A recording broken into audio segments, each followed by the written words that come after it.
नमस्कार मंडळी, स्टार प्रवाह वाहिनीवरील लग्नानंतर होईलच प्रेम ह्या मालिकेच्या पुढील भागामध्ये आज आपण पाहणार आहोत की पार्टीमध्ये आपण पाहतो जीवानंदिनी, काव्या आणि पार्थ यांच्या जीवनाबद्दल वेगवेगळे प्रसंगाचे फोटो दाखवले जात असतात आणि तेव्हा सर्वजण हे आनंदित असतात आणि अचानक आपण पाहतो त्या ठिकाणी जीवा काव्याचे लग्ना अगोदरचे फोटो दिसू लागतात आणि ते फोटो पाहिल्यानंतर सर्वांनाच आश्चर्याचा धक्का बसतो।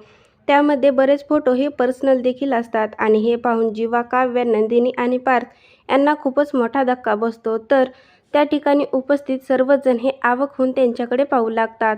तर आपण पाहतो रम्या आणि वसुंधरा मात्र खूपच आनंदित झालेल्या असतात आणि हा सर्व प्रकार पाहून जीवा व काव्याला काय करावे हे सुचतच नाही आणि आपण पाहतो काव्या सर्वांच्या समोर नंदिनीची माफी मागू लागते आणि काव्याला देखील तिला काय उत्तर द्यावे हेच समजत नाही व ती तिच्या हाताने आपल्या गालावर मारू लागते आणि ती हातावर काढलेले जीवाचे नाव देखील मिटवण्याचा प्रयत्न करू लागते।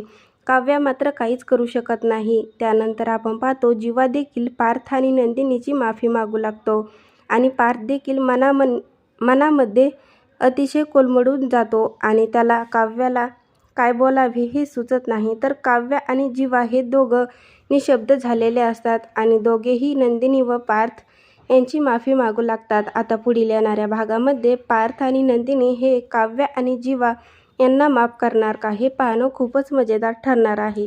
लग्नानंतर होईलच प्रेम ह्या मालिकेचे नवनवीन अपडेट पाहण्यासाठी माझ्या चॅनलला लाईक करा, शेअर करा आणि सबस्क्राईब करायला विसरू नका।